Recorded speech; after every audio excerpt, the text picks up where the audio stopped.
Bienvenue à toutes et à tous à ce webinaire autonomisation financière, comment les fintechs peuvent avancer et l'inclusion financière et numérique pour toutes les femmes et filles. C'est un webinaire spécial UPE dans le cadre de la célébration internationale de la femme 2025 et nous allons intégrer la lancée d'une nouvelle étude des partenariats FinTech pour l'inclusion financière et numérique des femmes. Nous sommes donc ravis de partager les fruits de ces résultats, de cette recherche avec vous, financée par Visa et la Fondation Gates.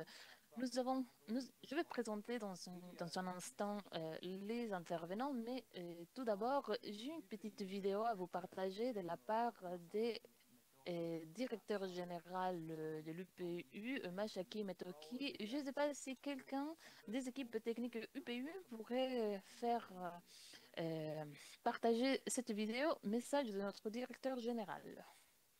Distinguished guests, esteemed colleagues, Mes chers valued partners, collègues, it is my great pleasure partenaires to welcome you fidèles, to c'est this mon grand plaisir de vous webinar donner la held bienvenue a à few ce days after webinaire International organisé Women's quelques Day jours après la on Journée the topic of internationale de la how femme sur Post la and thématique FinTech comment can la advance Poste et les digital financial fintech peuvent inclusion for avancer all l'inclusion women financière and pour girls. toutes les femmes et The filles. UPU is deeply L'UPU committed to est très empowering women. engagé à l'autonomisation des femmes.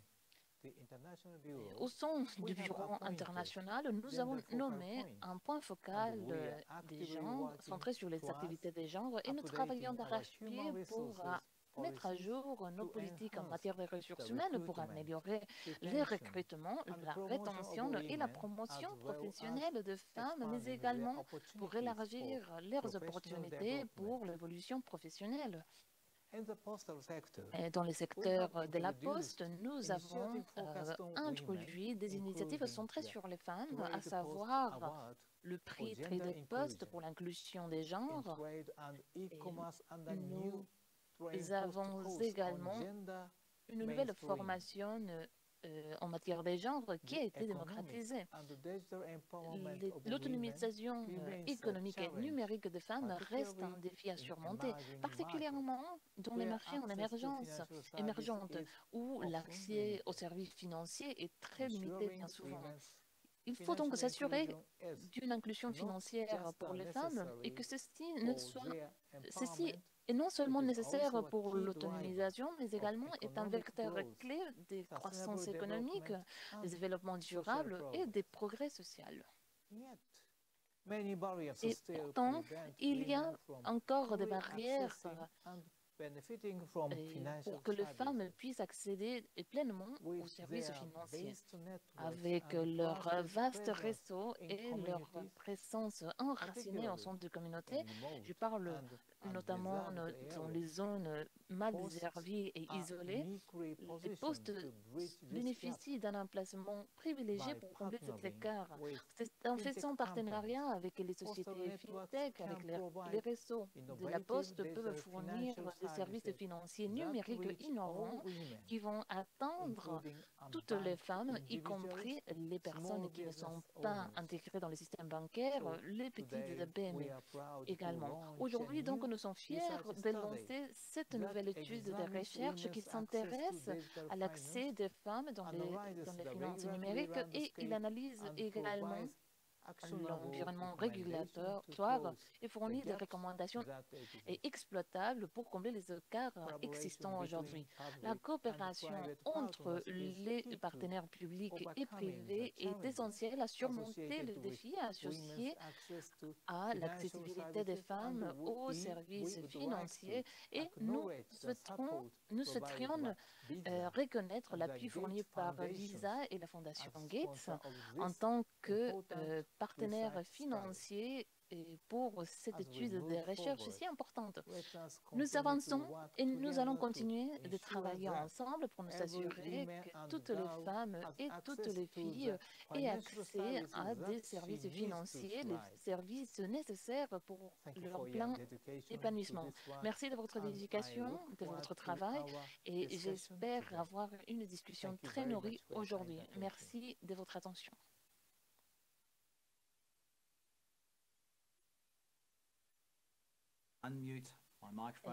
Microphone coupé comme d'habitude. Alors merci, directeur général pour ces commentaires d'ouverture. Alors je veux présenter rapidement nos intervenants d'aujourd'hui avant de commencer avec la présentation. Alors très rapidement, nous avons Anna Aron-Kumar et les partenaires et directrice d'Amarante Consulting, qui est également consultante leader de recherche derrière l'étude. Bienvenue. Bienvenue. Nous avons également Cecilia Mokoba, gestionnaire des services de la Poste au sein de l'autorité de régulation des communications de la Tanzanie. Cecilia, bienvenue. Nous avons également Zaki Aratzar, directrice de la coopération internationale au sein de la Banque Al-Bahri du Maroc. Bienvenue. Je parle pas trop français. Ensuite, nous avons Adrina Anwar, responsable des solutions gouvernementales pour Visa Asie-Pacifique. Bienvenue. Et, je le dis toujours, mais Suzanne Alexandra est avec nous. Suzanne travaille au sein du programme de services durables, gestionnaire au sein de l'UPU et elle a travaillé avec nous pendant les webinaires précédents pour la journée de la femme. Alors, bienvenue à toutes, à tous. Et à toutes, aujourd'hui, nous allons parler des comment les postes, les fintechs peuvent avancer l'inclusion financière et numérique pour toutes les femmes et les filles. Ce sont des commentaires intéressants que nous allons partager aujourd'hui. Alors, et première avant tout, je me tourne vers Suzanne Alexandra. Vous allez faire les commentaires d'ouverture côté UPU. Merci. Merci. Et Ian, merci. Alors, première diapositive, si c'est possible.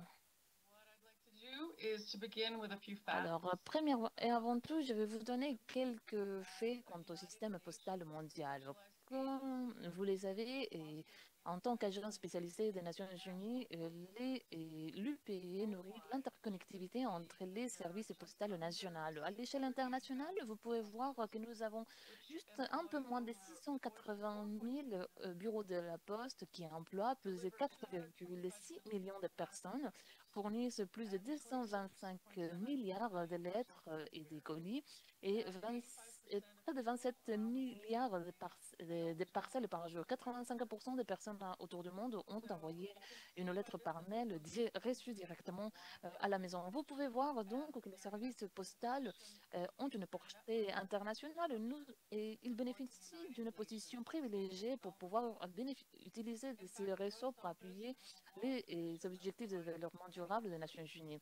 Au sein de Poste, nous avons une longue tradition de fournir le meilleur service qui vont au-delà de fournir la Poste. Traditionnellement, il y a une portée des services financiers, à savoir la banque postale et plusieurs services gouvernementaux, à savoir les passeports, le titre de séjour et les permis de conduire qui sont livrés. Et nous avons fini avec le Covid-19 et il y a eu un impact dans nos bureaux. Et aujourd'hui, nous fournissons des services logistiques pour livrer des vaccins, des médicaments et bien d'autres approvisionnements. Mais également, cela passe par la promotion des programmes de santé qui ciblent les populations mal desservies, l'éducation, l'économie circulaire, l'inclusion financière, l'inclusion digitale et l'égalité des genres. L'UPU a publié une série d'informations dans le guide des services sociopostales bien disponible sur l'écran. Nous continuons donc à chercher des moyens pour pouvoir fournir des services inclusifs au sein de nos communautés, y compris plusieurs services qui peuvent démocratiser l'e-commerce. Le gouvernement et les agences réglementaires cherchent d'arrache-pied à créer l'environnement nécessaire pour que ces services numériques puissent s'épanouir. Travaillons dans la main, les institutions pourront se débarrasser des obstacles pour que les femmes puissent avoir un accès plein au financement. Aujourd'hui, nous lançons, comme mon collègue l'a dit tantôt, l'étude sponsorisée par la Fondation Gates et Visa. Nous nous intéressons à l'écart des genres et comment il peut être surmonté et grâce aux services financiers et de la Poste. Il est clair que nous ne pouvons pas atteindre les objectifs de développement durable des Nations Unies sans l'égalité des genres. Et ceci n'est pas accessible sans l'inclusion financière. Les femmes représentent 50% des clients potentiels pour la Poste. Alors, c'est dans l'intérêt de la Poste de nourrir ces partenariats qui va nous aider à nous adapter à nos besoins. Dans un monde en développement, les femmes ont moins accès à des services financiers. Pourquoi? Parce qu'ils habitent dans des zones mal desservies, rurales, où euh, l'accès est plus démocratisé dans les zones urbaines. Néanmoins, comme nous allons voir dans notre discussion aujourd'hui, fournir des services financiers isolés n'est pas la solution. Et notamment pour certaines zones dans le monde, il faut sensibiliser davantage sur les avantages de l'inclusion des femmes euh, de façon à augmenter la croissance économique dans les zones mal desservies notamment. Nous voyons malheureusement que les femmes ne bénéficient pas de l'éducation nécessaire pour participer à des positions financières. Cette étude s'intéresse justement à l'utilisation de la technologie et comment les sociétés pourront créer des partenariats qui se centrent sur le besoin des femmes pour réduire les écarts entre les hommes et les femmes quant à l'inclusion des femmes. De tous les services fournis par la Poste, les services financiers sont ceux qui peuvent améliorer plus la condition des femmes. Cela passe par l'inclusion des femmes dans l'économie locale et un accès aux services financiers. Notre panel va nous donner des éclaircissements quant à cet égard. Oui, merci pour ces Merci, enseignements. Suzanne. Donc, nous verrons aujourd'hui comment la Poste permet d'aider cette inclusion financière. Et notre prochaine intervenante est Anna Kumar. Elle est directrice de la cabinet de consulting Amarante. Elle a collaboré à cette étude et elle a plus de 16 ans d'expérience dans le domaine de la transformation numérique. Elle travaille dans différents marchés émergents. Et Sana, je ne vais pas dire, bien sûr, toutes les langues que vous pouvez parler, mais simplement une première question. Dans le cadre de cette recherche à laquelle vous avez collaboré, vous avez travaillé directement auprès des personnes, auprès des femmes, plus qu'une étude documentaire, je dirais. Et vous avez pu recueillir des réflexions qui ont alimenté cette étude. Donc, je crois que vous allez nous expliquer cette méthode et merci d'être là. Merci, je suis très heureuse d'être ici avec vous. Et merci à l'UPU d'avoir organisé ce webinaire. Je suis très heureuse de pouvoir partager quelques conclusions de cette étude que nous avons menée. Je vais essayer d'expliquer un petit peu le processus qui a été interactif. Et c'est très important pour moi parce que c'est une étude mondiale qui a couvert différentes régions. Mais je voudrais commencer par des informations assez générales. Suzanne nous a donné quelques éléments chiffrés qui nous donnent un peu l'importance de la portée des postes dans le monde. Et je crois qu'il est intéressant de commencer pour expliquer pourquoi nous avons cette brèche numérique et financière. Nous savons que l'égalité de genre pourrait apporter 12 millions de milliards au PIB mondial en 2025. Donc, c'est un chiffre astronomique. Donc, si on pouvait faire avancer cette égalité homme-femme et réduire la brèche en matière numérique et financière, cela aurait une influence directe sur le PIB.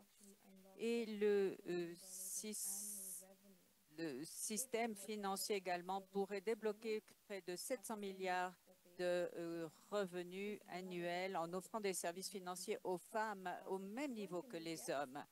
Donc, en fait, les femmes réinvestissent 90% de leurs revenus dans leur communauté, plus que les hommes, donc. Et on voit qu'en finançant les femmes, on a un impact plus direct au niveau économique. Mais même avec toutes ces statistiques, on voit qu'il y a encore une brèche, une fracture énorme, en particulier dans les marchés émergents. 1,7 billion de milliards de brèches financières, de fractures financières, ce qui limite la possibilité de croissance. Et il faut pouvoir essayer de combler cette brèche, en particulier dans les pays les moins avancés. Donc, nous avons mené différentes études. Et ce qui fait que cette étude a été un petit peu compliquée, c'est que chacun de ces cercles que vous voyez ici interagissent. Ce sont des différentes dynamiques. Les femmes en milieu rural qui font face à des obstacles en matière informatique, en matière culturelle, problèmes de normes, problèmes donc différentes difficultés liées à l'absence de services ou à d'autres problèmes. Donc, il faut voir cela sous différents angles. Et du côté de la demande et du côté de l'offre, là, nous avons il faut regarder les institutions financières, les fintechs, les services qui sont offerts et voir comment ces services sont offerts ou pas aux femmes. Et tout cela forme un écosystème, un environnement qui n'est pas suffisamment porteur, où il manque des infrastructures, de renforcement des capacités et beaucoup de dynamiques qui sont différentes d'un marché à l'autre. Si on approfondit un petit peu l'approche en avançant dans la présentation, on voit que nous avons suivi une approche itérative. À chaque étape, nous avons essayé d'obtenir une rétroaction et cela a été divisé en 3 phases. D'abord, une phase de découverte, de recueil d'éléments Nous avons lancé des enquêtes, des sondages auprès des opérateurs postaux, auprès de plus de 100 opérateurs. Et nous n'avons pas obtenu malheureusement le nombre de réponses attendues, seulement 16%. Nous avons également recueilli, réuni quelques éléments sur toutes les composantes de l'étude, FinTech, femmes, services. Nous avons donc recueilli toutes différentes données avec des indicateurs clés et en assurant une représentation la plus diverse possible pour capter donc les différents environnements dans le monde. Nous avons mené des analyses, nous avons fait des validations également avec des groupes et sur les différentes thématiques avec des analyses quantitatives, qualitatives. Nous avons obtenu à peu près 16 réponses de la part de postes nationaux, plusieurs organes régulateurs également, et nous avons organisé 14 groupes de discussion dans 6 pays, Indonésie, Mexique, Maroc, Sénégal, Ouganda, et plus de 125 femmes, pour voir un petit peu les dynamiques au niveau de chacun de ces pays. Avançons dans la présentation. Et dans cette étude, a été menée donc dans les pays les moins avancés ou à revenus inférieurs et intermédiaires. Nous avons défini différents segments, les femmes qui ne travaillent pas d'abord, les petites femmes entrepreneurs, donc à petite échelle, les femmes donc dans le secteur informel, donc employées dans le secteur informel, et les femmes agricultrices. Donc voilà les 4 segments que nous avons définis. Il y a ici une liste des besoins, une liste des défis principaux que nous voulions relever. D'abord, au niveau des femmes qui ne travaillent pas, dépendance par rapport aux autres membres de la famille, problème de manque de ressources à des moments qui sont cruciaux, l'absence d'alphabétisation financière. Et comment donc comment gérer les revenus au niveau d'un foyer, faire face aux dépenses et bien sûr, en ce qui concerne les besoins, l'absence d'accès, de solutions d'économie flexibles et de littératie ou d'alphabétisation dans le domaine financier. Donc, besoin qu'il nous faut essayer de satisfaire, en particulier pour les femmes qui se lancent dans l'entrepreneuriat et qui ont également des problèmes de fluctuation de revenus, de problèmes d'économie, qui sont vulnérables au choc extérieur, qui n'ont pas donc de formation en matière comptable, qui n'ont pas accès au réseau, au marché et pour lesquels il faut trouver des services plus adaptés et ainsi de suite. Donc cela, pour ces femmes en particulier, chefs d'entreprise, il faut adapter les services, leur donner accès à des microcrédits, savoir quels sont leurs cycles de production et comment à mieux adapter les produits comme l'assurance, l'économie. Et j'ai une petite note en bas de cette diapo, mais ici, nous voulons nous focaliser sur les services financiers et savoir qu'il y a tellement de dynamiques qui sont imbriquées, problèmes de culturels, problèmes de temps par rapport aux tâches ménagères pour travailler, pour consacrer du temps à aux soins familiaux, à leur activité. Il n'y a pas d'accès aux canaux numériques, à l'Internet, et il y a également des politiques discriminatoires vis-à-vis des femmes. Dans le rapport, il y a un chapitre sur des exemples de politiques qui ne favorisent pas les femmes en particulier et la difficulté pour elles d'ouvrir un compte bancaire. Donc, tout cela doit être, je dirais, solutionné au niveau réglementaire. J'aime cette diapo en particulier parce que ça nous montre l'écosystème de l'inclusion financière des femmes avec différentes catégories d'acteurs. Nous avons les prestataires donc, de services bancaires traditionnels et les institutions de microfinance, les postes, les groupements coopératifs d'épargne. Nous avons là, dans ce qui concerne donc la clientèle féminine en particulier, vous avez des groupes d'épargne également. Du côté structurel, des infrastructures, il y a des systèmes qui permettent l'interopérabilité, le transfert d'argent, les bureaux de crédit, les systèmes de paiement interbancaire, les réseaux. Il y a des agrégateurs, si vous connaissez ce terme, qui regroupent différents services. Il y a les fintech, bien sûr, des compagnies donc nouvellement arrivées sur le marché qui offrent des différentes plateformes et services financiers.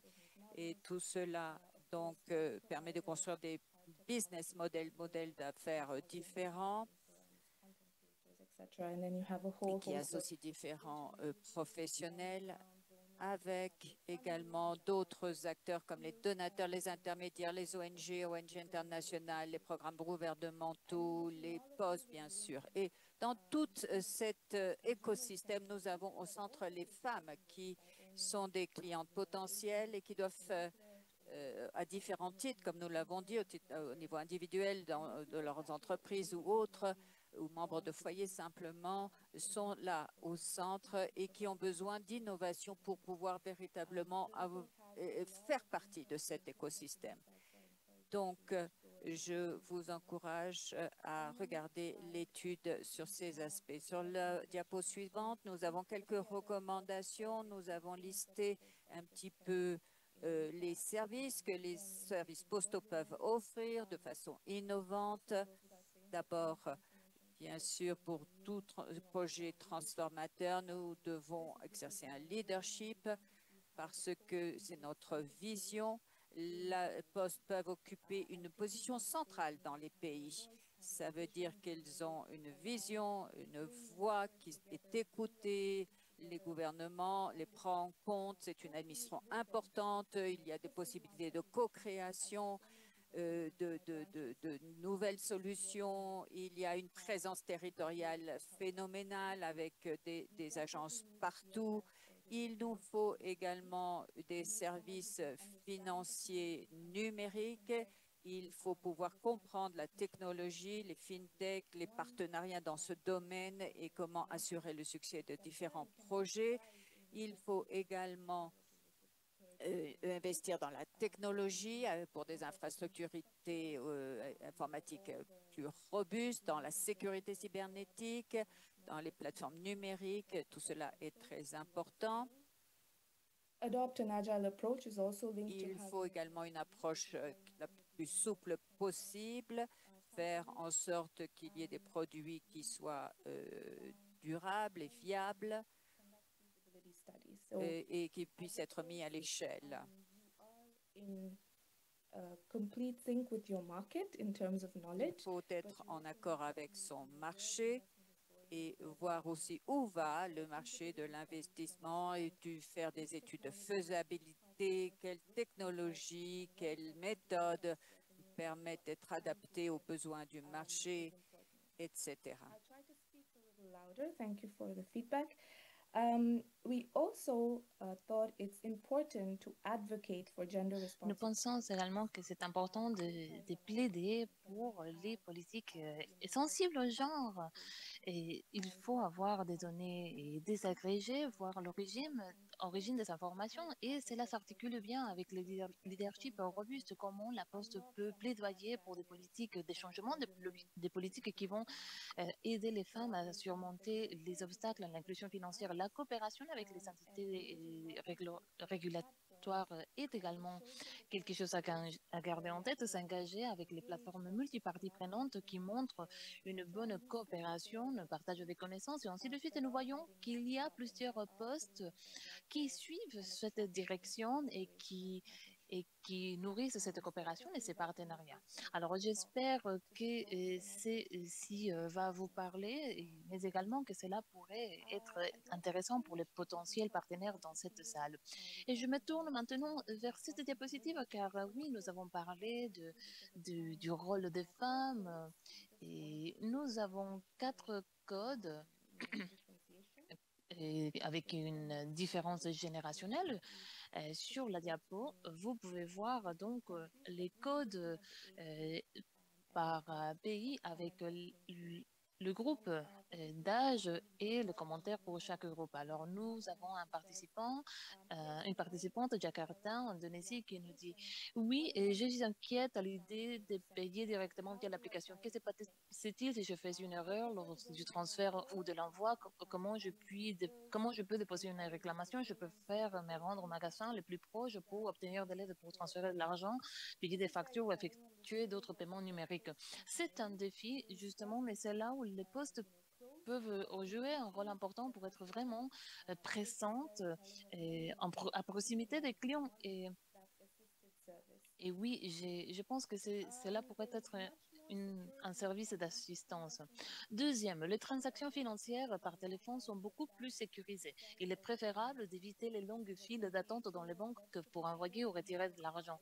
C'est une femme, 28 ans, Dakar, Sénégal, navigue dans l'économie informelle sans compte bancaire. Nous savons bien que le Sénégal a une pénétration du marché des transferts par téléphone mobile qui est assez fort. Nous avons une agricultrice de 57 ans dans la zone, une petite ville au Sénégal qui travaille dans l'économie informelle sans compte bancaire. Elle nous dit, travailler avec les banques ne rapporte rien. Nous sommes tous nous sommes toutes des mères et si nous travaillons, c'est pour gagner un peu d'argent. Alors, c'est intéressant de voir comment nous pouvons analyser les fournisseurs de services qui n'ont pas cette notion des gains.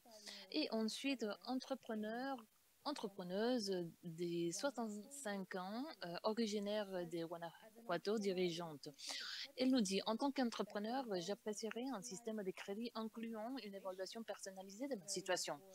C'est euh, c'est un commentaire assez pertinent. Par exemple, si je suis un entrepreneur qui jongle entre études, travail et entreprise, mon temps est considérablement limité. Par conséquent, une étude préliminaire pour déterminer le crédit et la flexibilité appropriée à ma situation serait idéale. Ce serait intéressant de savoir quels sont les types de services financiers dont ils ont besoin. Alors, je vous laisse avec cette réflexion. Ça a été difficile de faire récapitulatif avec le peu de temps que j'avais alloué, mais j'espère que cela a été intéressant. Et bien évidemment, je reste à l'écoute pour toutes vos potentielles questions. Merci, Ayane, et je me tourne vers vous.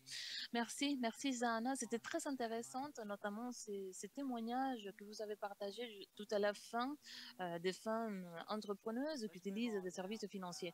Maintenant, passons donc à Sakia Hatsa, directrice de la coopération internationale aux banques Al-Barghit au Maroc. Elle a plus de 30 ans d'expérience dans les secteurs financiers. Elle a joué un rôle clé quant à l'inclusion du service bancaire. Elle a participé à des partenariats internationaux avec les banques. Elle a occupé des positions de leadership au sein de la banque Al-Barid depuis 2010 et avant de ce faire, elle a joué des rôles exécutifs avec plusieurs sociétés, y compris la Poste marocaine. Alors, ravi de vous avoir parmi nous. Et ce qui a tout à fait, on voudrait entendre votre perspective. Et vous fournissez cette inclusion financière. Vous êtes à la tête de l'inclusion financière au Maroc. Premièrement, est-ce que vous pouvez partager des exemples pratiques et comment votre expérience peut nous éclairer quant au rôle des banques postales? Comment elles peuvent combler les écarts financiers? Quelles sont quelques idées que vous trouvez efficaces et que vous souhaiterez partager? Je me tourne vers vous, Sakia, vous avez la parole. Merci beaucoup. Merci à tous et bonjour. L'étude présentée par Sana est vraiment très intéressante et dans ce registre-là, moi, je voudrais un peu continuer et présenter le cas d'Al-Barid Bank. Effectivement, c'est une banque postale qui est née il y a un peu plus de 15 ans dans un but d'inclusion financière spécifiquement. Et puis aussi, nous nous sommes adressés très rapidement vers la cible dans le low income banking pour les femmes. D'abord, je voudrais m'excuser de parler en français. C'est plus confortable pour moi par rapport à l'anglais. Donc, je m'en excuse auprès des différents auditeurs. Donc, juste un rappel très rapide, juste pour situer Al-Barid Bank, banque postale. On est né de la transformation des services financiers de la Poste pour une raison précise, c'est qu'à un moment, la Poste était en train de chercher des relais de croissance et que mieux que transformer ses services financiers. Et donc, ces services financiers ont été transformés en banque, mais avec une spécificité que nous sommes une banque postale. Nous sommes une banque différente des autres parce qu'on nous a assigné dès le départ une mission d'inclusion financière des populations vulnérables, modestes, à revenus bas et irréguliers, dont font partie les femmes. C'est une cible importante pour nous au Maroc.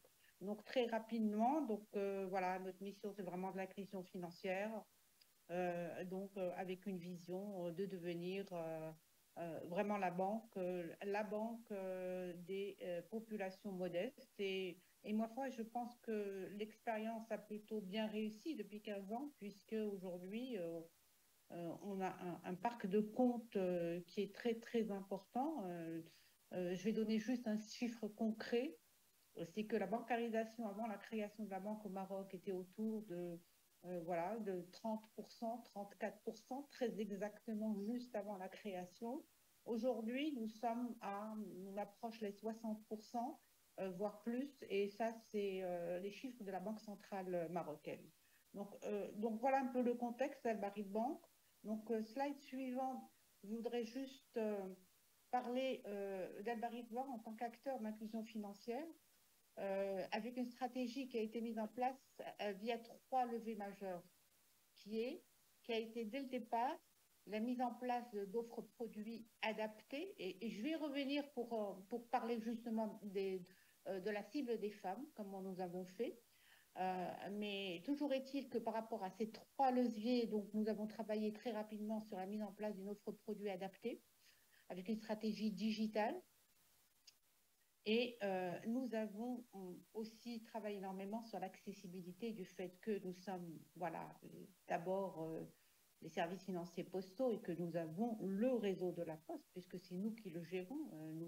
Nous avons à peu près aujourd'hui plus de 1500 points de vente au Maroc. C'est très important pour le Maroc. Nous sommes le premier réseau bancaire en termes de nombre d'agences aujourd'hui. Et nous avons travaillé sur un pilier qui est très important, qui est l'éducation financière aussi. Donc, ça a permis de mettre en place un espèce de cercle vertueux pour l'inclusion financière. Slide suivant. Donc, voilà. Et donc, par rapport à la digitalisation, et là, je voudrais faire un focus de manière extrêmement précise et très rapidement, dire que, voilà, comme beaucoup de pays, marchés émergents, pays en Afrique, l'écosystème donc bancaire et les services financiers, de manière globale, a fait face à ces dernières années à 2 défis majeurs. C'est bien entendu un renforcement du cadre réglementaire et une transformation numérique qui est extrêmement dynamique, très, très, très dynamique, avec l'extension des usages, process de digitalisation qui sont renforcés partout, et puis une appétence des clients pour les services numériques. Et là, pour les femmes, on le voit de manière spécifique au Maroc. Il y a une véritable appétence, il y a une véritable demande. Et l'enjeu pour nous, c'était de mettre en place des stratégies de diversification innovantes, essentiellement donc vers les populations cibles, modestes, à revenus bas et réguliers, et essentiellement les femmes. Donc, on s'est posé la question, qu'est-ce qu'il fallait faire de manière extrêmement précise, très, très adaptée, en tant que banque postale, en tant que service financier postaux, pour adresser cette clientèle de manière spécifique, mais aussi pour mettre en place voilà, une stratégie de croissance très rapide vers cette cible-là. Donc, cela nous a permis, slide suivant, s'il vous plaît, donc, par rapport à cette stratégie digitale à destination des femmes, bon, on l'a fait de manière globale, mais spécifiquement pour les femmes, on a mis en place un cercle vertueux qui correspond à une stratégie digitale. On a une application qui est extrêmement fluide, qui est extrêmement facile à utiliser. Et là, je voudrais juste m'arrêter quelques instants pour en parler. C'est une application mobile qui permet aujourd'hui d'ouvrir un compte, voilà, de recevoir des transferts d'argent internationaux, de transferts d'argent nationaux, en français, en arabe, en darija. Et donc, l'application, l'interface est très facile à utiliser, et nous avons créé une deuxième interface aussi à destination donc des populations qui sont les femmes utilisatrices aussi de transferts d'argent internationaux, donc aussi à travers donc, de l'éducation financière. Donc, éducation financière, mais éducation financière digitale. Nous avons, par exemple, des conseillers, des conseillères, des femmes qui s'adressent à des femmes dans des agences. Nous avons, par exemple, dans le rural, parfois, une femme qui voudrait avoir un usage, voilà, c'est plus facile pour elle de s'adresser à une autre femme dans une agence à proximité qui va lui parler son langage, et cette conseillère, cet agent au guichet est spécialement formé pour de l'éducation financière digitale, c'est-à-dire nous avons mis en place des modules spécifiques de manière digitale aussi pour ces conseillères financières afin qu'elles-mêmes puissent prodiguer des formations de manière très, très rapide, très, très simple à utiliser par rapport à l'usage de ces femmes-là en matière de services financiers postaux. Donc, et essentiellement, au début, c'était d'abord recevoir son transfert d'argent, ensuite peut-être ouvrir un compte, avoir une carte monétique pour pouvoir disposer de son argent, et puis surtout, augmenter la confiance de ces femmes-là, parce que c'est ça la clé, à notre avis, par rapport aux femmes. Vous l'avez dit, l'étude l'a montré de manière très claire. Les femmes souvent les femmes modestes sont, voilà, on va dire, entre guillemets, un peu le chef de famille en ce qui concerne l'usage, surtout pour les enfants. Et donc, c'est très important pour eux, cette confiance qu'elles peuvent avoir dans l'usage qu'elles vont faire de ces services financiers, notamment numériques. C'était très important, c'est un levier sur lequel nous avons beaucoup travaillé en termes d'éducation financière et en termes de modules qui ont été mis en place par rapport à l'éducation financière des femmes. Slide suivante, s'il vous plaît. Et donc voilà, pour la promotion des services financiers postaux à destination des femmes, donc la stratégie a été la mise en place sur plusieurs années pour la simplification aussi des démarches et des process en termes d'ouverture de compte, en termes d'utilisation des produits et services.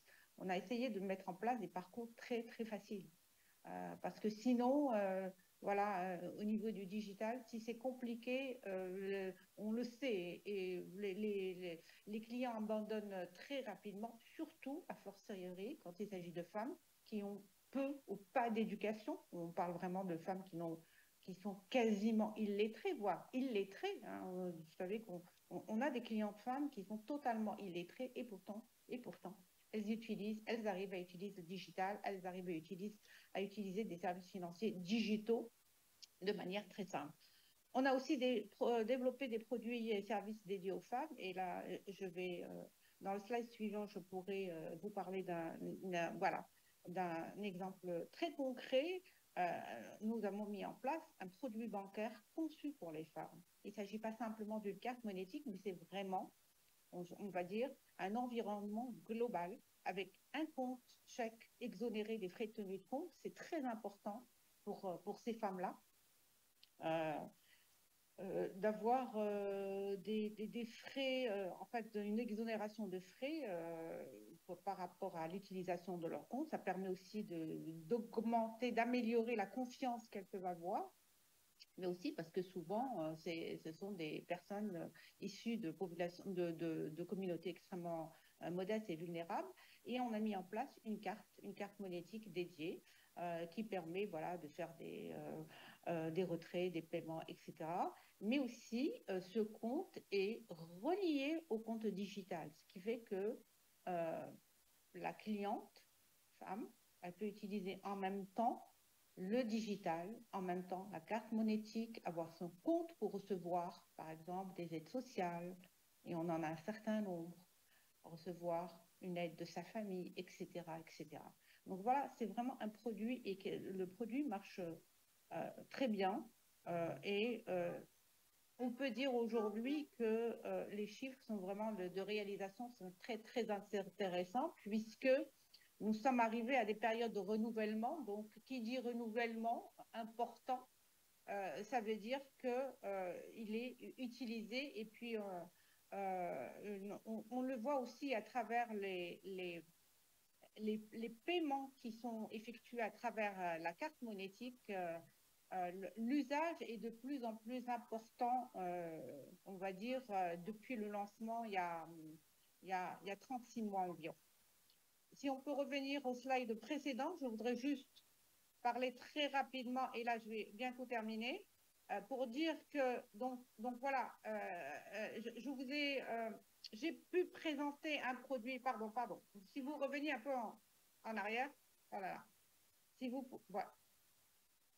voilà, à ce niveau-là, tout à fait, merci beaucoup. Donc, j'ai présenté en termes d'exemple le produit bancaire qui a été dédié aux femmes, et de manière globale, ce que je voudrais dire, c'est que c'est vraiment, cela rentre dans un process vraiment de cercle vertueux, qui correspond à, pour la promotion des services financiers postaux à destination des femmes, c'est vraiment la simplification des démarches et process, et donc le développement de produits dédiés, leur renforcement de l'accueil, c'est un point important aussi, avec des collaborateurs formés, des collaboratrices formées, hein, à l'accueil, à la vente de produits et services pour ces femmes. Quand je dis accueil, c'est vraiment au sens large.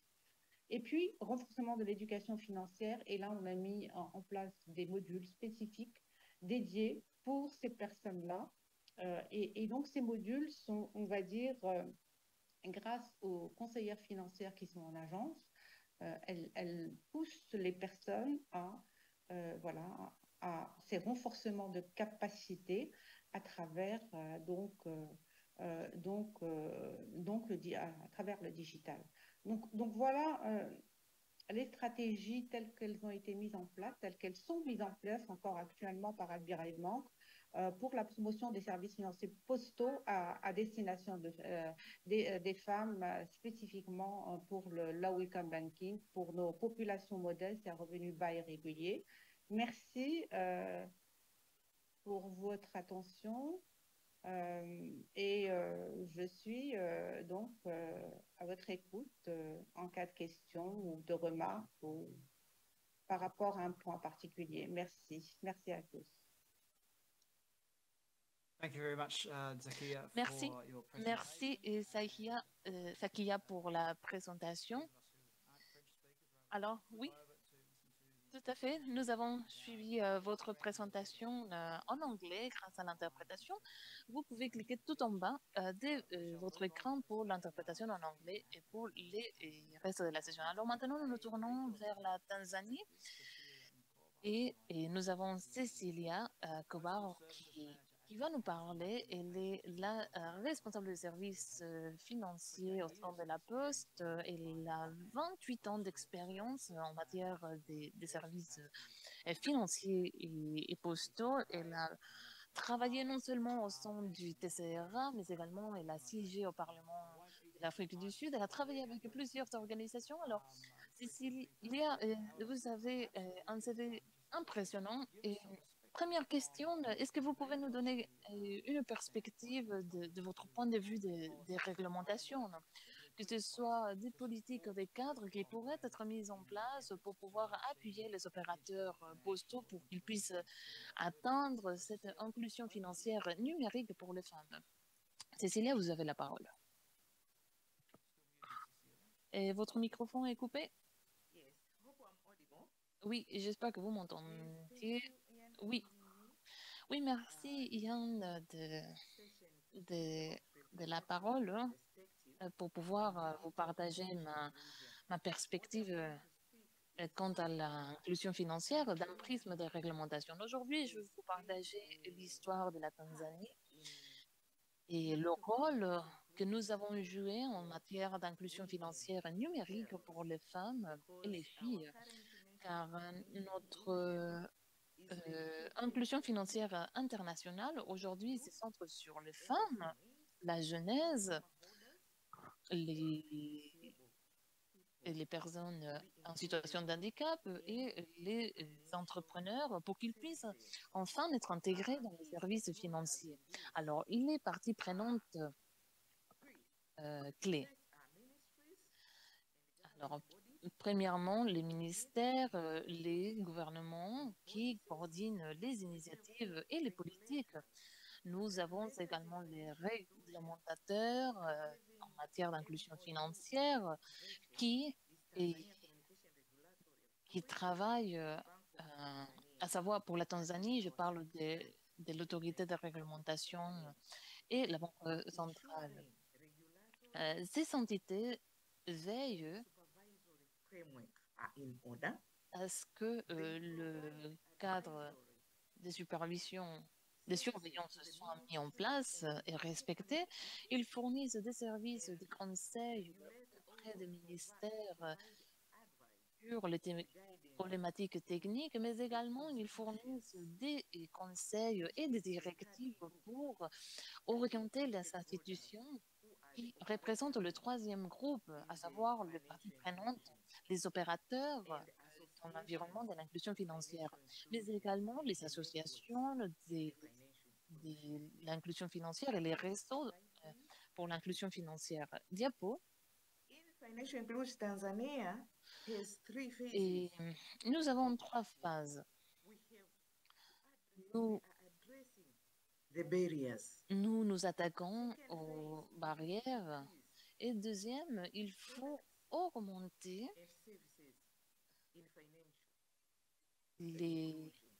l'inclusion pour les services financiers. Mais également, nous avons cette phase qui s'intéresse davantage à l'inclusion financière, spécialement pour les groupes en situation de précarité. En Tanzanie, nous nous intéressons particulièrement aux femmes. Et donc, nous avons commencé des clubs numériques pour les étudiants qui vont avoir un impact auprès des filles à l'avenir, de façon à ce qu'ils puissent être capables et dotés des capacités numériques. Deuxième, nous avons les associations de start-up tanzaniennes qui sont favorisées, mais également les hubs financiers qui sont appuyés par les TCR.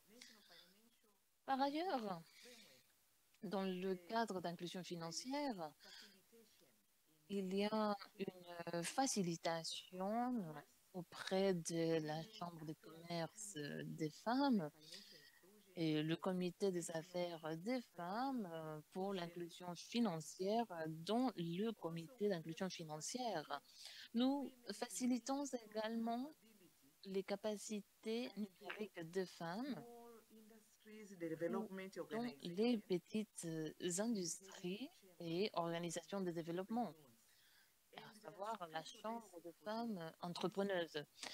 Mais également, nous avons un bureau spécial composé de 5 banques mentionnées, à savoir la Banque commerciale tanzanienne, qui chapeaute des activités fortes avec les femmes, la Banque des développements d'agriculture tanzanienne, la Banque des microfinances nationales, la Banque nationale de commerce et la Banque des B, qui est une banque corporative qui fournit qui porte une attention spéciale aux femmes qui s'appelle IBJ. When we got the national financial inclusion, l'inclusion financière nationale, nous nous sommes rendus compte qu'il fallait avoir un cadre pour notre stratégie économique d'inclusion, mais également pour faciliter les opérations de nos femmes. La vision de ce cadre de travail est de transformer la vie des Tanzaniens pour qu'ils puissent, en fournissant des technologies qui pourront favoriser les activités socio-économiques. Notre mission est celle de promouvoir une économie numérique inclusive et dynamique, résiliente, qui va venir appuyer tous les individus dans la République des Tanzanie. Et je vais commencer depuis le bas.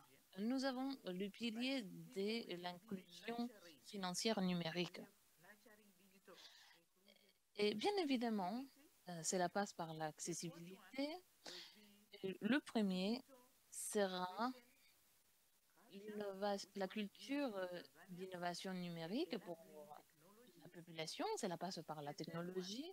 Et le troisième sera la littérature, le développement des capacités et connaissances numériques. Et dans le cadre de l'inclusion financière, nous ne laissons pas de côté l'infrastructure et le gouvernement pour permettre un environnement. Et vous pouvez voir l'opérateur qui est la coopération tanzanienne qui crée un cadre conceptuel pour l'inclusion financière numérique en utilisant la plateforme gouvernementale qui a été faite par les services bancaires, par l'agence des services bancaires. Le TPC fournit les services bancaires avec des agents auprès de banques qui ne bénéficient pas d'un gros réseau pour que ils puissent, pour que, mais pour que le gouvernement et les institutions puissent fournir des services par le biais de ses partenaires. Et Vicova est un petit groupe de femmes qui travaillent And also pour for the NGOs. leurs crédits, mais également pour les ONG, pour les terminales de paiement, le POS, et à cet égard, la TPC, Corporation Postale de Tanzanie, travaille avec les organisations de transfert de fonds et les acteurs des services financiers. This is my last screen showing that what you can learn from Tanzania. For this Alors, c'est ma dernière diapo. Donc, vous voyez que cette inclusion financière en Tanzanie est un impact important pour les populations. Et maintenant, nous poursuivons nos efforts empowering women and girls pour autonomiser les femmes, les filles, en particulier les agricultrices, celles qui travaillent dans la pêche, optic dans différents secteurs. Et nous avons une bonne infrastructure par la fibre optique. Et nous avons également une bonne collaboration, coordination avec les différentes structures du pays. Et il faut donc inclure les opérateurs, les prestataires de services, ceux qui innovent et qui ont un impact sur la population. Nous voulons également améliorer la panoplie des services financiers par le biais des plateformes mobiles. Nous révisons nos politiques tous les ans et notre législation dans ce domaine et nous évaluons financial inclusion. les choses. Having a competitive and fintech is Nous voyons que les fintech permettent un avantage compétitif, comparatif et important pour les femmes et les filles parce que cela permet d'élargir les réseaux, permet d'aider les femmes à devenir plus indépendantes par la voie financière, par la voie de l'assurance.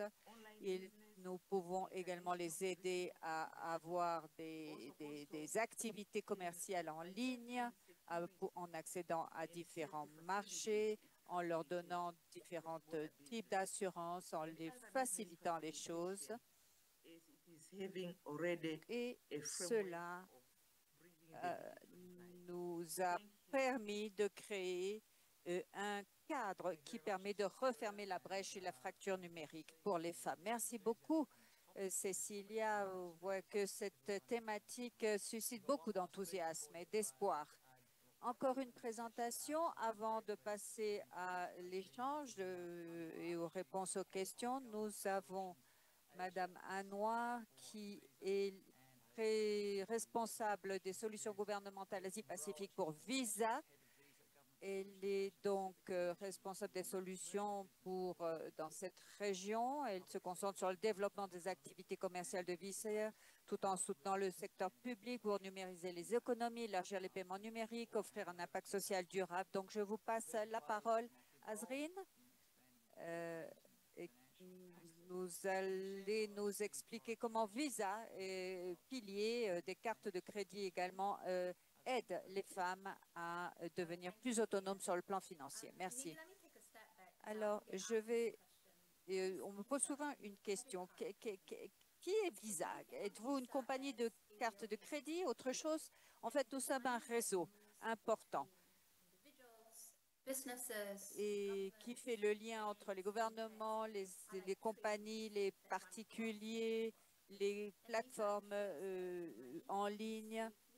Et nous permettons, au travers de ce réseau, des activités commerciales liant des milliers de petits commerces et de grandes entreprises et de particuliers. Donc, nous avons des systèmes de paiement qui permettent de connecter tout le monde partout. Et il faut reconnaître qu'il y a bien sûr différents segments qui ont différentes nécessités en ce qui concerne l'utilisation des services financiers. Notre mission est liée à l'inclusion financière, je dirais, par essence. Donc, nous voulons nous assurer que nos produits, nos partenariats et nos programmes ont toujours le client final au centre. Et en mettant ce client au centre de nos préoccupations, et bien sûr, nous mettons également les femmes. Nous voulons les aider à utiliser des services financiers qui soient plus pertinents pour elles. On l'a vu, il y a les femmes sans emploi, les femmes, les petites agricultures, les rurales, en milieu rural, toutes ont des nécessités diverses. Donc, quand on parle de leurs besoins, on pense à leurs besoins et du rôle des secteurs postables dans le domaine de la digitalisation. Eh bien, nous pouvons jouer un rôle. D'abord, dans le domaine des paiements et de l'épargne, l'accès à ces services par les femmes, par exemple un compte d'épargne, ou pour faire des paiements aux services publics, électricité ou autres, pour l'envoi d'argent à leur famille ou leur réception d'argent. Tout cela est ce que nous appuyons. Tous ces services, nous les appuyons en offrant une carte de débit Visa. Cela permet des milliers de personnes à recevoir également des fonds par le biais de leur carte Visa. 30 000 également qui ont l'accès à un portefeuille et qui ont donc à laquelle sont liées ces cartes Visa Companion. Deuxième composante est liée à l'acceptation des paiements. On l'a vu pendant la période du COVID, la croissance des services en ligne, le commerce en ligne, tout cela a explosé et ces plateformes sont offertes et sont à la disposition des femmes. Elles doivent pouvoir y accéder. Et il faut pouvoir faciliter l'acceptation et le versement des paiements. Et cela permet aux petits entrepreneurs d'élargir leur base de clients, d'élargir leurs revenus. Et d'un autre côté, pour les services des postes, ils peuvent digitaliser certains services d'accès à l'argent liquide ou autres. Et nous avons également appuyé les postes au travers de la gestion, par exemple, des cas de fraude auxquels nous devons faire face. Troisième volet, je dirais, de la finance inclusive est lié à l'éducation. Il faut reconnaître que les petites femmes entrepreneurs font face à différents obstacles en matière d'accès au capital, développement des activités, et il faut améliorer donc leur alphabétisation financière et numérique. C'est le moyen pour elles de leur permettre de sortir de la pauvreté souvent. Et c'est pourquoi Visa a également un programme d'éducation. Nous avons un programme de renforcement des compétences, des capacités. Nous avons plus de 90 millions de clients dans le monde. Nous avons donc ces programmes pour améliorer les capacités d'un demi-million de petits entrepreneurs, parmi lesquels beaucoup de femmes. Nous avons également une fondation Asie depuis 2022 Nous avons un partenariat qui s'appelle, sur un programme qui s'appelle Accelerate, qui permet d'aider des petits entrepreneurs d'accéder à des services bancaires et à des crédits. Quatrième volet, quatrième composante est liée à l'identité, à l'intégration de l'identité numérique par la vérification donc, des données pour permettre, par exemple, le versement d'aides et de subsides sociaux, d'aides, de subventions sociales ou autres. Avec une carte de paiement, on peut aider les institutions financières et les gouvernements à verser des paiements à des personnes qui sont authentifiées, et en particulier les femmes, et ainsi d'accéder à des services financiers. On a parlé également des différents obstacles auxquels les femmes, les filles font face, accès au marché, etc. Mais ce que nous savons, c'est que quand les femmes ont accès à des outils financiers, et souvent elles réinvestissent leurs revenus près de 90% à leur niveau local, et cela a un effet démultiplié, multiplicateur sur le PIB local et sur les activités locales. Donc, quand on a eu un témoignage qui a dit que quand on travaille, on peut ramener quelque chose chez nous, à la maison. Donc, c'est un témoignage vivant. Donc, ce partenariat, depuis 2017, nous avons consacré plus de 26 millions de dollars à cet effort pour toucher plus de 2 millions de femmes propriétaires de petites entreprises, et les résultats parlent d'eux-mêmes. Il y a une amélioration de profit pour ces petits entrepreneurs,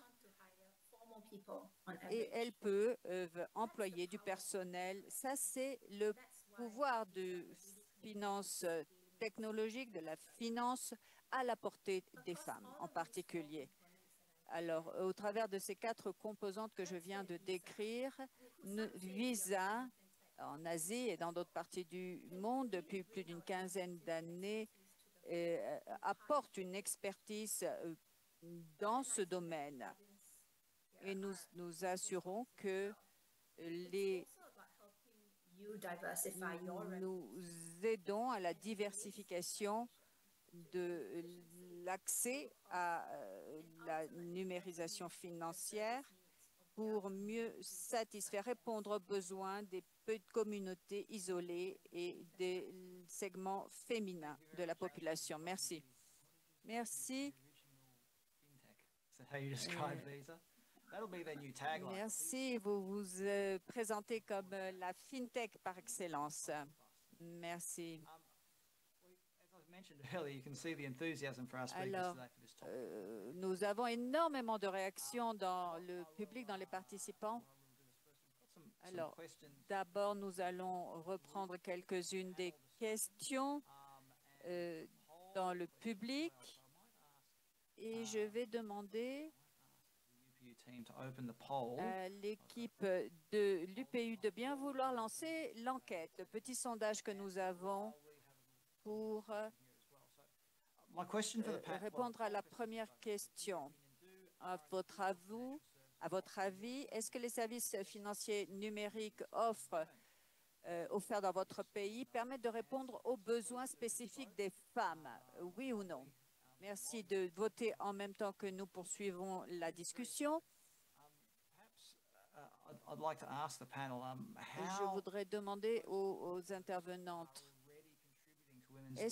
Donc, on a vu que vos réseaux répondent directement déjà aux besoins des femmes. On a vu différents modèles, la banque au Maroc, on a vu Visa, on a vu l'exemple de la Tanzanie. Donc, quels seraient donc les modèles les plus réussis, je dirais, les approches les plus réussies? Merci, Yann. Je crois que beaucoup d'entre nous ont beaucoup d'exemples à donner. Alors, ce qu'on appelle le succès dans ce domaine, Il y a plusieurs définitions et il y a plusieurs modèles. Au Kenya, je dirais, Actually partnered with la Poste s'est associée à un prestataire de portefeuille and this is of course a market that has a very et high c'est un mobile marché qui a une très bonne pénétration dans ce pays avec ses portefeuilles mobiles, comme vous le savez, en utilisant son téléphone portable. Ça permet vraiment de toucher des populations mal desservies. Et il y a le besoin également d'offres de nouveaux services adaptés, bon marché, sans frais. Donc, par exemple, au Kenya, c'est possible. Donc, on voit que cette offre est en train de s'élargir et du point de vue des clients, également un bon niveau de satisfaction. J'ai pu travailler avec les postes éthiopiennes également. Là, le modèle est différent. La Poste joue un rôle, je dirais, important au niveau territorial qui établit et noue des partenariats également avec le secteur bancaire pour offrir des services de guichet. Là aussi, il y a différents exemples réussis. Je ne veux pas monopoliser la parole, mais là, vous avez cité l'exemple de 2 pays pour le même résultat. Est-ce qu'une autre intervenante voudrait répondre à la question sur les modèles à succès? Oui, je voulais vous dire qu'il y a un bon partenariat entre Visa network operators. Avec des opérateurs mobiles et Mastercard. Quand on parle de services financiers, on pense tout de suite aux cartes de crédit Visa Mastercard qui ont une acceptabilité énorme au niveau mondial et là aussi au niveau des postes, ils peuvent se présenter ou faire leurs achats en ligne. Et notre autorité, dans notre pays, nous avons des groupes de femmes entrepreneurs, en particulier à Zanzibar. Ils vendent leurs produits en ligne avec l'aide de la Poste pour l'envoi des produits, avec la même utilisation des services financiers en ligne facilités par la Poste. Alors, je crois qu'il y a 2 ans, on avait eu un webinaire aussi un peu autour de ce même thématique. Alors, je crois qu'on peut regarder les résultats du sondage. Ah, nous avons un résultat absolument équilibré, je dirais.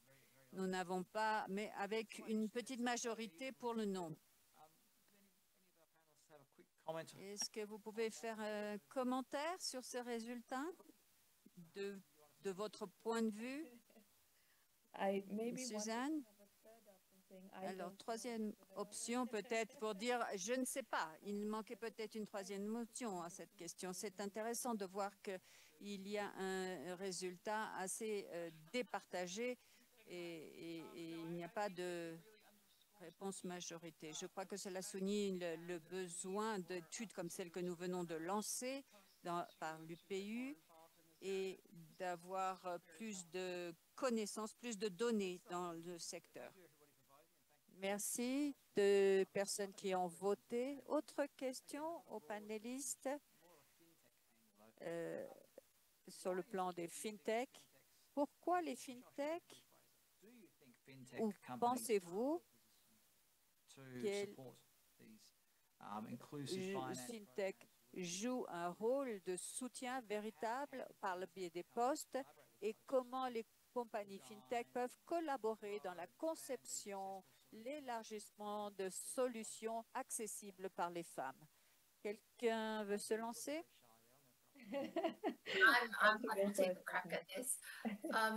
Look, when we think Quand about on parle driving financial inclusion for de l'inclusion financière pour les femmes, three components. on doit penser à trois composants. D'abord, l'accès. L'accès, c'est la première étape. Second, education. Deuxièmement, l'éducation. L'information, c'est un processus continu, l'accès aux technologies, etc. And then thirdly, Et troisièmement, c'est la sécurité. La sécurité est essentielle. Les technologies numériques créent de plus d'opportunités d'inclusion, mais en même temps créent des risques parce qu'il y a beaucoup de risques de fraude et il n'y a pas toujours la confiance absolue dans les systèmes financiers en ligne. Donc, il faut couvrir ces trois aspects. Je l'ai dit dans mon intervention, on peut aider les paiements, l'acceptation, le versement, donc de côté envoi, côté réception. Mais quand on parle du réseau Visa, nous nous connectons à différents prestataires de portefeuilles dans différents pays et en appuyant ces portefeuilles digitaux, nous élargissons et nous étendons la portée et donc l'inclusion. Mais quand on parle de nos partenariats avec les postes, je me rappelle que Suzanne a dit que le réseau des postes est l'un des plus élargis, des plus développés dans le monde. Il y a des statistiques aussi qui nous disent que dans 44 pays, ils ont plus d'antennes, d'agences que les banques même. Donc, cela nous dit quelle est la présence territoriale de la Poste et vraiment le rôle qu'elles peuvent jouer. Donc, pour nous, faire des partenariats avec la Poste, c'est essentiel en apportant des solutions innovantes à l'administration des postes. On peut aider les femmes, on peut accélérer la numérisation ainsi. C'est pourquoi nous avons été des donateurs importants de l'initiative du PU depuis 2017 et on sait que différents mécanismes ont été lancés pour ouvrir des millions de comptes postaux avec différentes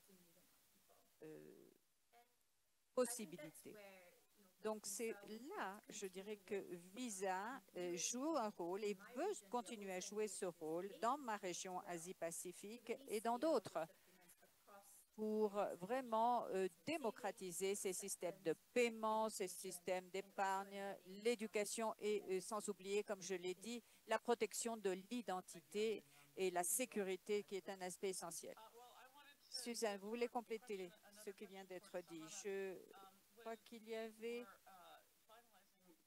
quand on a été sur le point de publier l'étude, je crois que vous aviez parlé des étapes au niveau des fintech dans les pays émergents qui ciblaient en particulier les femmes. Sana, la question pour vous. Oui. Nous avons différents exemples et ils sont cités dans le rapport et nous avons une approche assez déterminée au niveau des marchés, des produits, innovation, pour cibler en particulier les femmes. En Turquie, par exemple, on a rapproché d'une fintech qui travaille avec des banques, qui a comme clientèle beaucoup de femmes pour leur permettre d'accéder à des marchés. Et là, ils avaient des programmes de formation pour leur montrer les produits accessibles en ligne. Ils ont donc demandé aux banques de financer certains programmes et de travailler ensemble pour renforcer ces capacités. Cela était fait justement en ciblant les femmes. Ça ne veut pas dire qu'on exclut les hommes, mais il n'y a pas toujours les mêmes difficultés rencontrées par les hommes et les femmes. Donc, il faut en être conscient. Et on voit aussi un aspect assez évident, c'est que s'il y a une femme au niveau de la direction, au niveau à des postes élevés de direction, on voit qu'il y a plus de bonnes initiatives, de bonnes intentions pour inclure les femmes. Donc, normalement, elles sont conscientes des difficultés, de leurs tâches domestiques, de leurs multiples obligations. Et c'est une situation complexe qui doit être prise en compte. Et il faut qu'elles puissent avoir le temps de s'informer, de comprendre ce à quoi elles s'engagent. Et donc, il faut les accompagner, leur expliquer.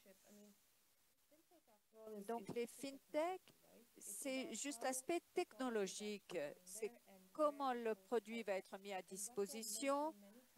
Et comme je le dis souvent, pour les femmes, cet aspect éducatif est essentiel. On voit des exemples où les fintech prennent le temps d'expliquer les choses aux femmes, de voir les différents modèles, les différents produits, les risques, les avantages.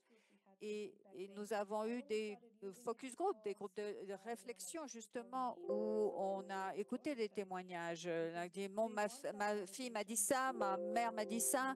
Bon, il faut construire la confiance. On en a suffisamment parlé. Et dans le rapport, on explique assez bien tout cela. Et j'encourage, j'invite l'auditoire à en prendre connaissance. Ça me rappelle une histoire il y a 6 mois durant une conférence sur la finance durable. Je parlais à une personne qui était intervenue, culteur au Vietnam. Donc, ils ont des cycles. Elle m'a dit, oui, j'ai besoin d'un capital initial pour acheter mes intrants, mes fertilisants. Et elle n'avait pas accès au crédit. Et pour développer sa production également, c'était toujours un cycle interminable, un cercle elle ne réussissait pas à refermer entre investissement, production et réinvestissement. Et donc, elle aimait payer en espèces. Elle voulait payer en espèces. Elle avait beaucoup de petites dépenses au quotidien. Donc, il y a des choses à faire manuellement, des choses qu'on peut faire en ligne. Donc, c'était intéressant de les écouter, de voir les difficultés de tous les jours de ces petits producteurs, productrices. Donc, on a lancé un produit qui s'appelle Visa Agriculture, agricole, pour leur permettre d'accéder à des crédits et permettre aussi que les remboursements suivent leur cycle de production saisonnière parfois. Et donc, tout cela nous oblige à une gestion très, très individualisée et personnalisée en fonction des secteurs de production. Je voudrais revenir à ce qui a été dit sur l'inclusion financière et le mécanisme d'assistance financière sponsorisé par Visa. Nous avons lancé un appel à propositions et les propositions ont pu être mises en œuvre et on a permis l'accès aux services financiers à plus de 5 millions de personnes, dont 60% étaient des femmes, à la fin de ce programme particulier que je voulais mentionner. Donc, je crois que cela a fait une différence marquante dans l'accès et l'amélioration de l'accès aux services financiers. Merci, Suzanne. Je vais repasser à Zakia. Je crois qu'il y a un lien dans le chat pour télécharger le rapport. Mais nous sommes un petit peu en retard et nous arrivons à la fin. Question de Dominique. À la Banque Al-Barid, quels sont les produits et services sont destinés particulièrement aux femmes et pas aux hommes? Est-ce que ces produits sont conçus de façon à répondre aux besoins seulement des femmes et pas aux besoins des hommes? Est-ce que vous pouvez répondre à cette question? Bien entendu, je peux répondre à la question. Non. Alors, il n'y a pas de produits qui sont, on va dire, uniquement... En fait, c'est un angle de vision différent. J'ai parlé tout à l'heure du produit bancaire, là, du compte bancaire avec une carte, etc. Effectivement, l'équivalent n'existe pas pour les hommes. On est d'accord. C'est spécifiquement dédié aux femmes parce que, tout simplement, ce produit-là est, on va dire, est offert, est adressé, on l'adresse à une cible de clientèle avec derrière des programmes de renforcement de capacité, etc., etc. Et donc, on ne le fait pas pour les hommes. Mais disons que, oui, j'ai dit non au départ, mais en réalité, c'est vrai, on a certains produits qui ne sont pas réservés aux hommes, mais c'est essentiellement l'aspect renforcement des capacités qui est, on va dire, parce que là, ce produit en l'occurrence, on pourrait imaginer avoir exactement le même pour les hommes, sauf qu'il n'y aura pas derrière tous ces aspects de formation, d'éducation financière qui sont mis en marche au niveau des réseaux, au niveau de notre réseau pour les femmes de manière spécifique. Oui, mais en fait, oui, on peut dire qu'il y a des produits qui sont réservés uniquement aux femmes et pas du tout aux hommes de ce point de vue-là. Si je peux me permettre juste de répondre, c'est qu'en fait, si on regarde autrement, c'est que tous les produits sont disponibles à tout le monde. Et il y a un produit qui est spécifiquement pour encourager les femmes à venir et à profiter de cette offre. Donc, moi, je le verrais plutôt comme ça, que de dire que il n'y a pas accès pour les hommes. Exactement. C'est tout à fait cela. C'est pour vraiment encourager les femmes à profiter ou en tout cas à mieux utiliser. C'est dans un cadre de meilleure utilisation et de meilleur usage et non pas simplement utiliser ce produit-là une fois de manière sporadique, mais vraiment être dans la répétition et dans la récurrence. C'est très, très important. Il ne suffit pas, on a eu les exemples, je vais prendre une carte monétique qu'on a pu développer dans le passé et qui a été vendue, mais qui n'est utilisée une seule fois. Et par la suite, on l'a vu, les femmes ou les clients, de manière générale, peuvent revenir à d'anciens usages. Je vais prendre l'exemple concret du transfert d'argent international. Vous savez que le Maroc est un pays... on appelle receveur, puisqu'on a une diaspora importante qui est à l'étranger, donc on a des transferts d'argent internationaux et nous avons mis en place des produits pour les hommes et pour les femmes, voilà, pour recevoir ce transfert, non pas en cash, mais sur un compte digital, sur un wallet, sur une carte monétique. Eh bien, on s'est rendu compte que s'il n'y a pas de renforcement de capacité derrière, s'il n'y a pas un certain nombre de choses qui sont mis en marche pour accompagner ces clients-là, et notamment les femmes, eh bien, l'utilisation, elle est faite une fois et après, on oublie, on ne sait pas et on a peur et on n'a pas confiance. Là, je voudrais rebondir sur ce qui a été dit tout à l'heure. l'aspect confiance est très, très important. C'est encore une fois la raison pour laquelle le renforcement des capacités est important parce que ça permet d'augmenter la confiance. Et qui dit augmenter la confiance, c'est améliorer la récurrence d'utilisation du produit. C'est très important par rapport à l'inclusion financière. Il ne suffit pas que le client utilise une seule fois, il faut vraiment, en termes d'éducation, en termes d'inclusion financière véritable, qu'il y ait une récurrence. Et ça, c'est vraiment sur le point sur lequel nous, on travaille énormément, c'est vraiment cette récurrence et cette utilisation, non pas sur un one-shot, mais vraiment sur le long terme. Merci.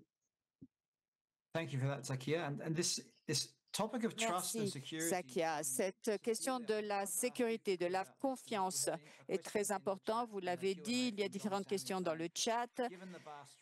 Et il y a qu'est-ce qui empêche les banques centrales, les postes d'élargir justement cet accès financier?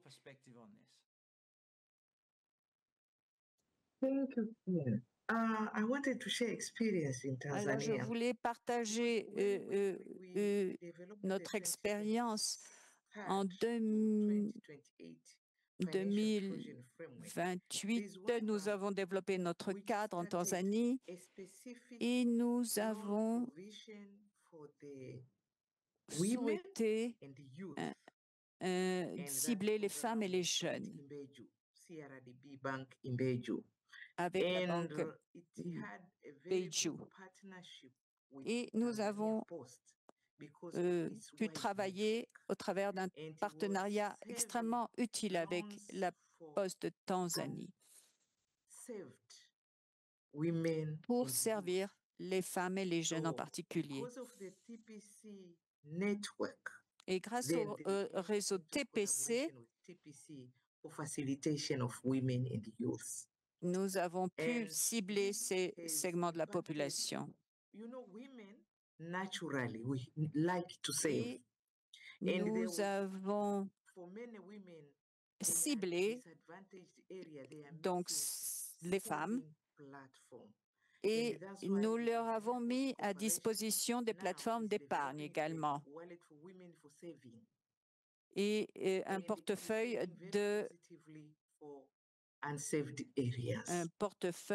d'épargne. Donc, c'est un produit en particulier que nous avons offert.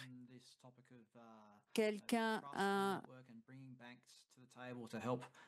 des éléments sur la façon d'associer, de rapprocher les banques et les banques centrales?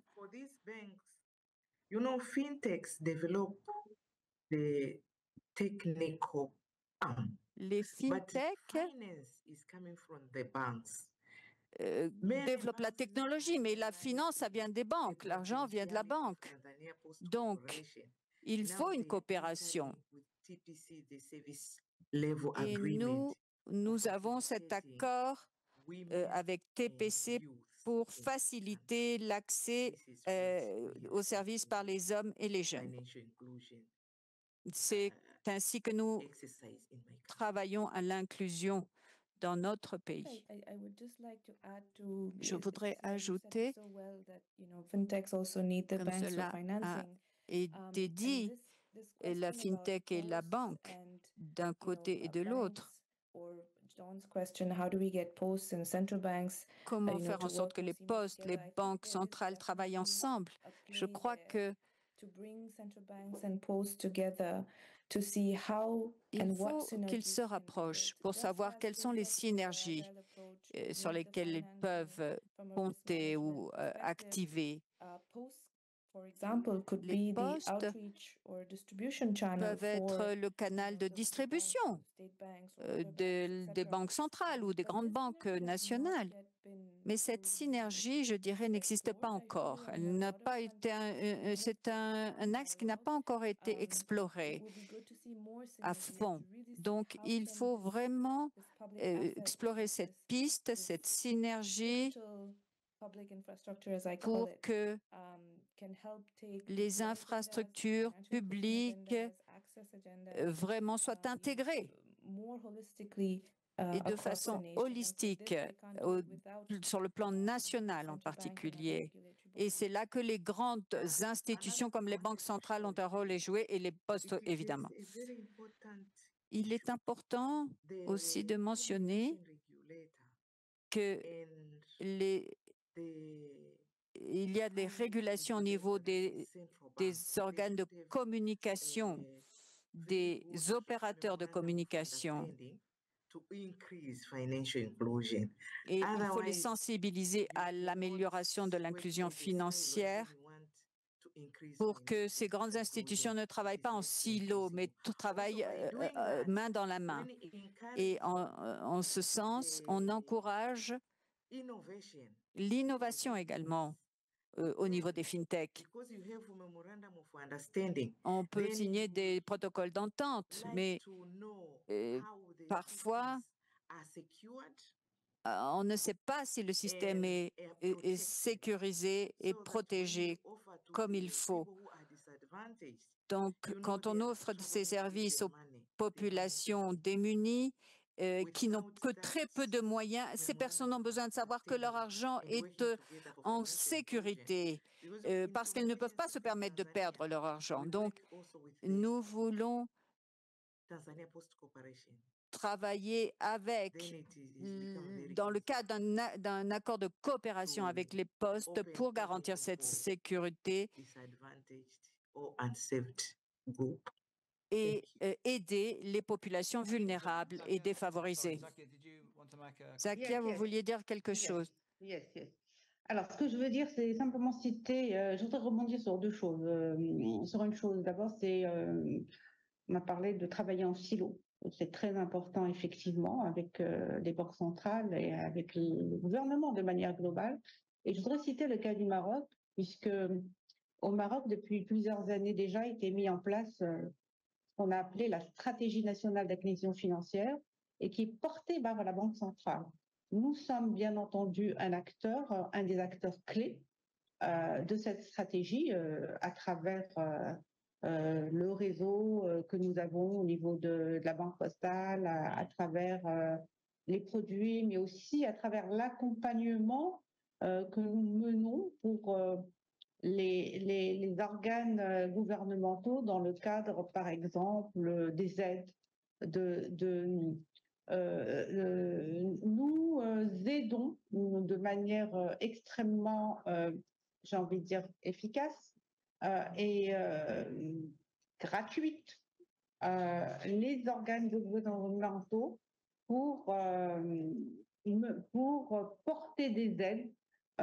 Par exemple, lors du séisme qui a eu lieu il y a un peu plus d'un an au Maroc, des aides sont venues un peu de partout et on a pu, grâce à notre réseau, grâce à aussi la technologie, grâce aux fintechs qui nous accompagnent, puisqu'on a pu porter ces aides aux bénéficiaires de manière très rapide par wallet, de manière physique, etc., à travers les agences mobiles. Bon, enfin, on a mis en place un certain nombre de choses, mais toujours est-il que, voilà, il ne s'agit pas, et vous avez bien raison, de travailler en silo. Il s'agit de travailler la main dans la main et très sincèrement, là, le cas du Maroc par rapport à la stratégie d'inclusion financière qui est très active sur plusieurs aspects par rapport à la promotion de l'inclusion financière et notamment pour les femmes. Merci. Thank you for that. Zakia. Merci. And we are really running quite over time. Alors, nous sommes très en retard.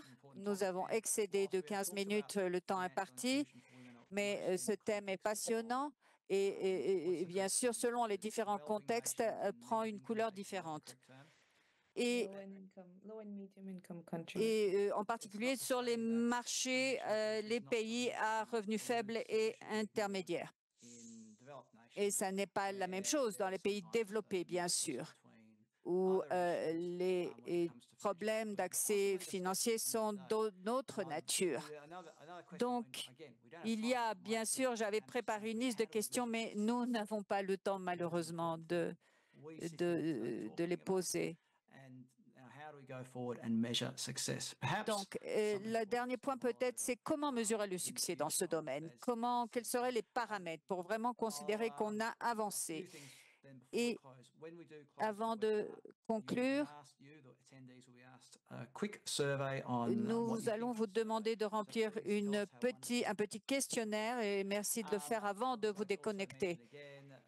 Et merci en tout cas à la Fondation Gates, merci à Visa, merci d'avoir participé si nombreux à ce webinaire. Vous avez les coordonnées dans le chat. Et je remercie en particulier les intervenantes. Chère Madame, merci de votre contribution, d'avoir préparé ces petites présentations et des réponses apportées aux questions qui ont été posées. Merci de votre expertise. Merci à nouveau à l'auditoire, aux participants. Merci à l'équipe UPU qui est toujours en coulisses, mais qui travaille néanmoins d'arrache-pied pour assurer le succès de rencontres comme celle-ci. Donc, notre gratitude, merci à l'équipe, merci à tout le monde. N'oubliez pas de télécharger le rapport et quel que soit votre rôle, restez connectés, que vous travaillez au niveau gouvernemental ou autre, continuons de faire avancer cette thématique si importante pour les ODD, pour le développement au niveau mondial. Et j'espère et nous serons toutes et tous, je suis heureux de recevoir d'autres questions de suivi le cas échéant si vous en avez. N'hésitez pas à nous contacter par courriel. Merci à nouveau de votre active participation, de votre attention et je crois que nous en restons là. Merci, bonne fin de journée, où que vous soyez. Si c'est une fin de journée, bonne soirée. Au revoir, à bientôt. C'était un plaisir. Merci.